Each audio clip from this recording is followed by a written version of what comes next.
Bueno, entonces vamos a ver hoy los estados cristalinos.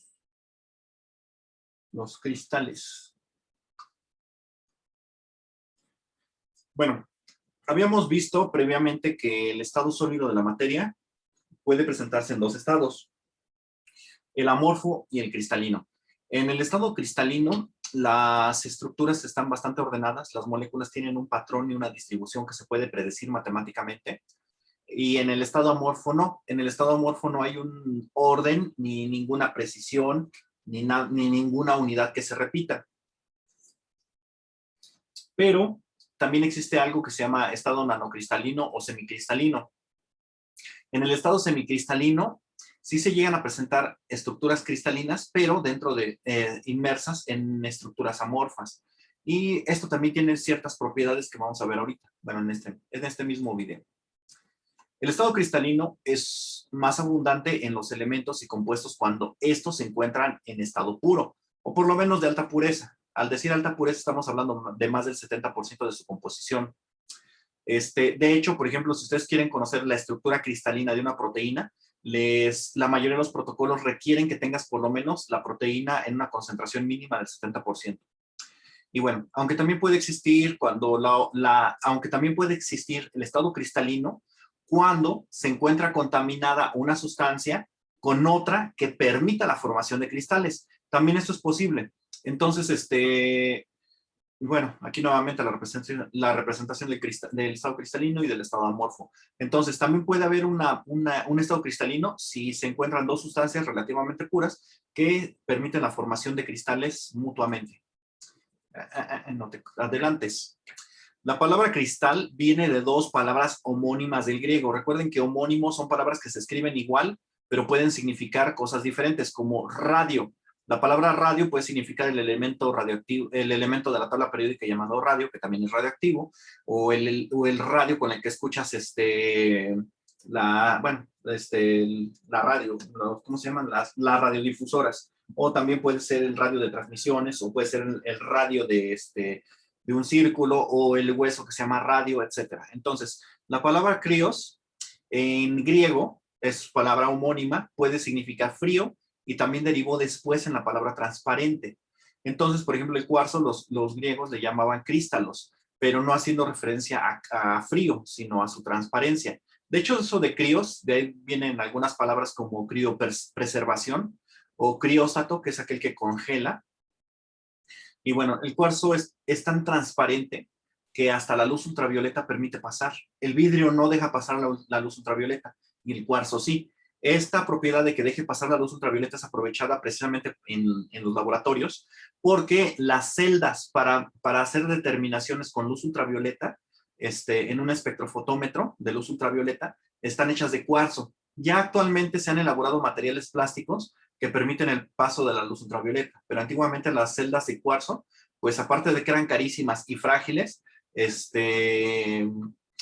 digamos que no estaban tan accesibles para cualquiera, ni siquiera para cualquier laboratorio. Pero bueno, hay que resaltar también que existen sólidos transparentes que no se consideran cristales porque se encuentran en estado amorfo, debido a que las moléculas que los forman no presentan un patrón uniforme de organización, como por ejemplo es el caso del vidrio. El vidrio no se encuentra en estado cristalino, sino que es un estado amorfo. Entonces, aquí nosotros vemos por ejemplo, un ejemplo de un estado cristalino, y aquí vemos el vidrio. El vidrio no presenta celdas repetidas. O sea, esta unidad es idéntica a esta y a esta y a esta otra. Esto se conoce como celda unitaria. Pues sí, es la unidad básica de la cual está formada un cristal. Y aquí vemos que esta celda unitaria no es idéntica a esta, ni tampoco a esta, ni tampoco a esta, y así sucesivamente. Entonces, a lo mejor esta sí se parece a lo mejor a esta otra, o alguna que esté muy lejos, pero no hay una celda que tú puedas tomar como patrón de, sí, mira, es esto. Bueno, entonces, este es el cristal, este es un vidrio, y también el vidrio puede presentar impurezas, y esas impurezas le confieren color. Aquí vemos entonces, por ejemplo, la estructura del vidrio con impurezas. Por ejemplo, algunos colores del vidrio, por ejemplo, el óxido de hierro permite la coloración verde, el amarillo se debe a óxido de uranio, El azul se debe principalmente a la presencia de óxido de cobre y el rojo puede ser a la presencia de oro o de cobre. Y bueno, los sólidos puros pueden presentar varios estados cristalinos. El estado cristalino no es único ni nada más, pues sí, un único, o sea, y que no es invariable, sino que puede variar y también depende de la presión y la temperatura. Esto ya lo habíamos visto en los estados de agregación para el agua. El agua en el estado sólido ya habíamos mencionado que presenta varios tipos de hielo. En este caso son todos y cada uno de ellos cristales, el H1, el C1, el 11 ortorrómbico, 11 hexagonal, el 10, el 7 y bla, bla, bla, todos estos, ¿no? El que ha cobrado particular importancia es el hielo 7, porque, bueno, el hielo 1 ha sido estudiado durante mucho tiempo y digamos que es el más fácil de estudiar porque precisamente para obtener el hielo 1 solamente debes de estar más o menos a 0 grados centígrados, que es la temperatura de congelación habitual del agua o a la que estamos acostumbrados, y puedes simplemente bajarle la presión o subirle la presión. Y entonces con esto te vas a encontrar en la frontera de hielo 1. El hielo 1 pierde su frontera precisamente cuando se mezcla con el 3, el 4, el 5 y el 6. Pero estos tienen una frontera muy pequeña con el estado líquido, realmente muy, muy pequeña con el estado líquido. El que presenta una frontera también muy amplia y quizás más amplia que la del hielo 1, más bien más amplia que la del hielo 1, es el hielo 7. El hielo 7 no solamente puede coexistir a temperaturas donde el hielo 1 es inimaginable, 100, 50, 100, 200, 300 grados centígrados. No, es inconcebible la existencia de hielo 1 a 300 grados centígrados. Y a 300 grados centígrados el hielo 7 está muy cómodo todavía. Obviamente necesitas presiones ya del orden de gigapascales. Recordemos entonces que esto es una atmósfera, 10, 100, 1000, 10,000, 100,000 atmósferas. Estamos hablando del orden de 100,000 atmósferas o 1 millón de atmósferas para concebir el hielo 7. Pero vamos a dejarlo en gigapascales. 10, 100, en este orden de 1 a 100 está la mayoría del hielo 7. Vamos a ver un poquitito más de este otro. Entonces, ya nada más dejando la frontera del hielo 7, vemos que puede existir a temperaturas, por ejemplo, de 600 Kelvin o 300 grados centígrados sin problemas. Entonces, precisamente acotando esta frontera entre el líquido y el hielo 7, se han hecho varios diagramas. Aquí vemos que este diagrama nada más llega hasta 350 grados centígrados, porque aquí el punto triple del agua está a 647 Kelvin, que es aquí esta temperatura antes de 650. Bueno, pues entonces, 350 grados centígrados. Aquí está la temperatura. Ahí dice temperatura. Aunque digan, bueno, ahí dice temperatura. En grados centígrados, aquí está la temperatura en grados Kelvin. Y entonces, vemos aquí que 350 está aquí. Este es 350. Este es el 0 grados centígrados. Aquí sería el 273 Kelvin, que es el 0 grados centígrados. Y entonces vemos cómo al hacer esta gráfica, aquí está la presión en gigapascales. Les digo que la mayoría está entre 1 y 100 gigapascales, cómo se fueron aproximando dependiendo, cada uno de los autores. Aquí vemos los distintos colores. Por ejemplo, en 1963, este autor, Pistorius, cómo se fue acercando a esta frontera en lo que es el hielo 7. Aquí vemos ya otros autores que en el 2003, cómo hicieron este desarrollo.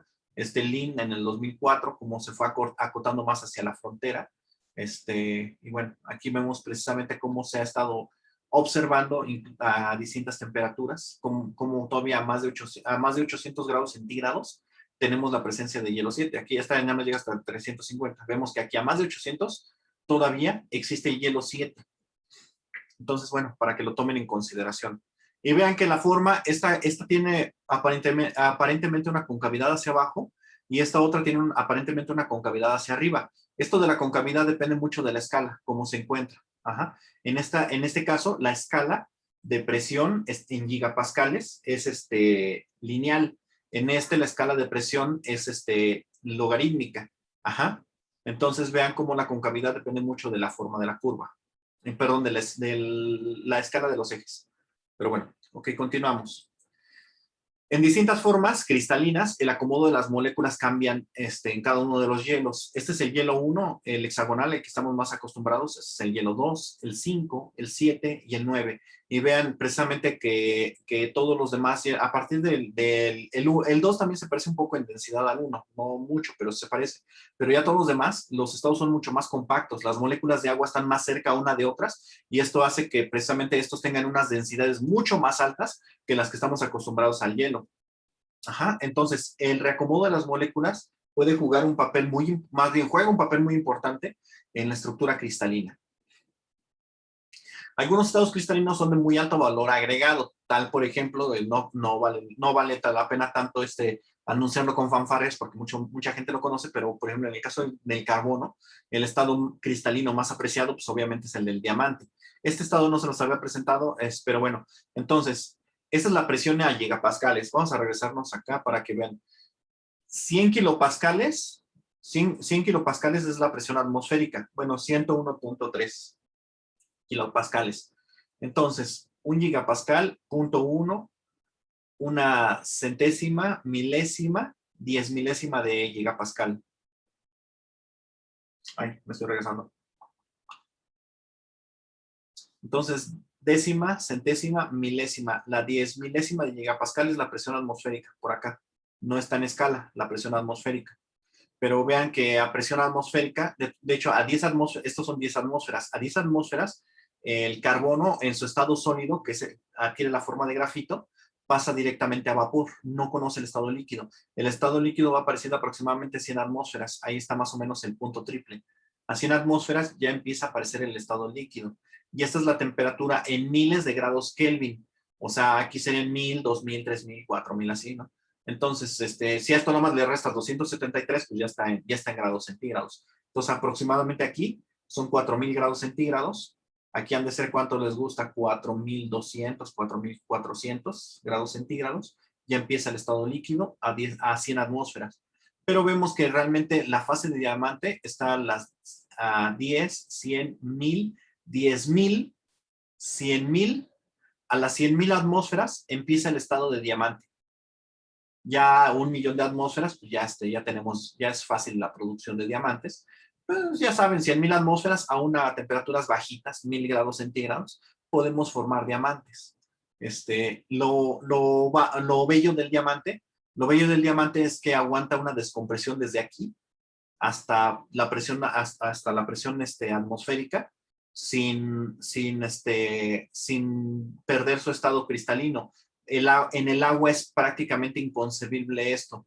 Hay nada más algunos estados, como por ejemplo el hielo 1, si le aumentas la temperatura no cambia automáticamente el hielo 1C, si le aumentas la temperatura no aumenta rápidamente a 1H, sino que sí subsiste un poquito de tiempo. Igual el hielo 3, al aumentarle, bueno, el hielo 3 al bajarle la presión, tampoco cambia directamente a hielo H1 al instante, sino que aguanta un poquito. Precisamente el hielo 3 se encuentra mucho en los casquetes polares, lo mismo que el 2. Entonces, sí es posible estudiar estas estructuras y nos hablan mucho de la historia geológica de la Tierra. Bueno, vamos a seguirle porque el tiempo apremia.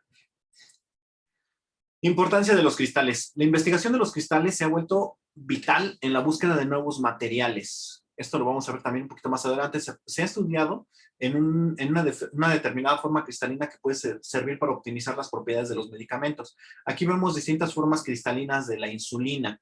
Aquí los que tengan algún pariente diabético no me dejarán mentir que más bien, si tienen parientes diabéticos y han probado distintas clases de insulina, se habrán dado cuenta que dependiendo la calidad de la insulina es la biodisponibilidad de la misma. Hay insulinas que te puedes inyectar y puedes estar, digamos así, sin comer 1 o 2 horas. Y hay unas insulinas que si te la inyectas al momento, si no has comido en los próximos 10 minutos, te puedes convulsionar. Te puede dar una crisis por hipoglucemia. Entonces, esto depende mucho de la forma cristalina de la insulina. Eso lo vamos a ver más adelante cuando veamos proteínas, que las proteínas pueden estar en distintas formas cristalinas, como hemos estado mencionando, y estas pueden ser monómeras, dímeras, trímeras, tetrámeras, pentámeras, hexámeras, así. Y, por ejemplo, la insulina más estable es un hexámero, pero este hexámero está formado de un dímero, de un trímero. O sea, son 2 por 3, 6. Esa es la forma estable, pero bueno. Eso lo vamos a ver más adelante, cuando lleguemos a proteínas. La forma de la cristalización influye mucho en las propiedades, tanto en la solubilidad, en la estabilidad, la velocidad de dilución, la actividad biológica que tenga el medicamento, la fijación a ligandos, el transporte que se puede dar a través de las células, entre otras propiedades. Y todo esto es muy, muy importante para los distintos medicamentos. Esto yo creo que lo han visto por lo menos en algunas marcas de medicamentos que compren habitualmente. Si han comprado ácido acetilsalicílico de distintas marcas, se habrán dado cuenta que hay unos que cuestan mucho trabajo disolverlos y hay otros que se disuelven en segundos. Esto depende mucho del estado cristalino. Una vez que está disuelto completamente el medicamento, pues es bastante fácil ya que se pueda transportar y eso, pero de recién digamos, su primer encuentro con nuestro cuerpo, depende mucho del estado cristalino, y es hasta que ya se logra la dilución total, ya que el medicamento puede estar biodisponible. Pero bueno, continuemos. Para que se pueda reorganizar un estado de la materia para formar determinadas estructuras, es importante que las moléculas que están en un movimiento constante deben de perder dicha movilidad bajo condiciones determinadas, no en cualquier condición, con tiempos suficientemente lentos para formar las estructuras que nosotros deseamos. Esto es relativo, dependiendo qué tipo de cristal quieres, en reposo o disponiendo de un espacio suficiente para reorientarse. Esto de disponer de un espacio suficiente para reorientarse también se puede manipular, agregando cristales que sirven como núcleos de cristalización, pero bueno. Los cristales más perfectos se obtienen en las naves espaciales porque, a ausencia de gravedad, solo están actuando las fuerzas iónicas o moleculares y permiten una cristalización mucho más perfecta. Los procesos físicos de obtención de cristales los procesos físicos para la obtención de cristales son bastante estudiados porque son importantes debido al tipo de cristal que puedes obtener gracias a la velocidad con la que actúa cada uno de ellos. Entre los procesos para obtener cristales se encuentra la evaporación del disolvente. Una vez que la sustancia ha sido disuelta en un medio acuoso, si tú evaporas el disolvente, este proceso que normalmente se da en la naturaleza y es lo que origina las rocas, se dan normalmente por la precipitación de sustancias químicas. En el laboratorio se puede hacer una evaporación simple con cualquier tipo de sal y se obtienen cristales. Otro es por fusión. La cristalización a partir de fundidos es muy común también en la naturaleza, en procesos volcánicos, y esto forma las rocas volcánicas o ígneas. También está la sublimación. Esto es cuando el solvente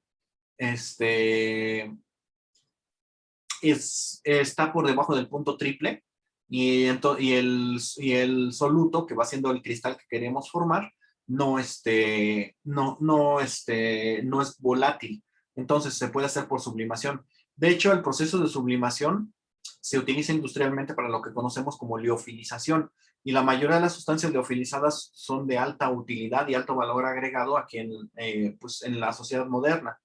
De hecho, yo creo que valdría la pena hacer un paréntesis ahí tantito.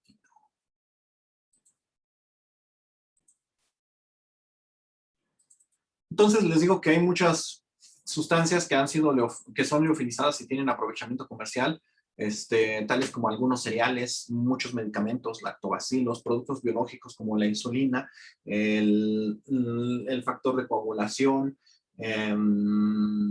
restos arqueológicos, restos de archivos, vitaminas, sobre todo todo aquello que no aguanta altas temperaturas es sometido al proceso de liofilización para su conservación. Y bueno, algunos procesos químicos influyen directamente en la formación de cristales. La formación de los cristales de una determinada sustancia puede variar si en un medio existe otra sustancia o iones o moléculas que influyan en el desplazamiento de la primera. Esto es súper mega importante porque, por ejemplo, en el caso del agua, la sal actúa como anticongelante porque reorganiza los iones de las moléculas de agua. Entonces, bueno, más bien las moléculas de agua las reorganiza y con eso evita la cristalización. Y bueno, el cloruro de sodio tiene una estructura cristalina con forma de cubo y en la que los átomos de cloro y de sodio están dispuestos alternadamente formando una red cúbica, que se va repitiendo con la misma orientación en todas direcciones, formando una red cristalina completamente uniforme. Esto es lo que se conoce como celda unitaria, se los vuelvo a repetir. Y entonces vemos aquí la disposición cloro, sodio, y así. Entonces tenemos una alternancia entre los iones, y este tipo de cristales se llaman cristales iónicos. Se pensaría que se puede hacer muy poco con un cristal de sal, porque aquí ya todo está estudiado acerca de la sal y el agua, ¿no? Pero sin embargo su estructura, aunque parece simple, puede ser influenciada por otro tipo de sustancias que pueden estar presentes. Por ejemplo, si nosotros no es lo mismo que formamos cristales de agua, así nada más de agua con sal, a que le agreguemos un poco de vinagre, porque hay intercambio de iones, a poner un hilo que funciona como puente de nucleación para que se formen, el agua se pierda por capilaridad y entonces se forman cristales a lo largo del hilo, que son muy diferentes a los que se forman simplemente así juntándose. Introducir algunos objetos que provoquen que se formen núcleos de cristales alrededor de él. Secar muy lentamente genera normalmente cristales grandes. Secar rápidamente genera cristales pequeños. Calentar y enfriar genera cristales grandototes o un solo cristal, y eso se conoce como monocristal. Y bueno, ya para terminar este video, ya continuamos. La estructura del sólido cristalino se representa mediante la repetición de la celda unitaria en sus tres espacios dimensionales. Tenemos una unidad que se repite y puede ser en el eje Y, en el eje X y en el eje Z, pero normalmente es en los tres. La celda unitaria utiliza los tres ejes para su estudio. Bueno, ahí están algunos ejemplos de celdas unitarias.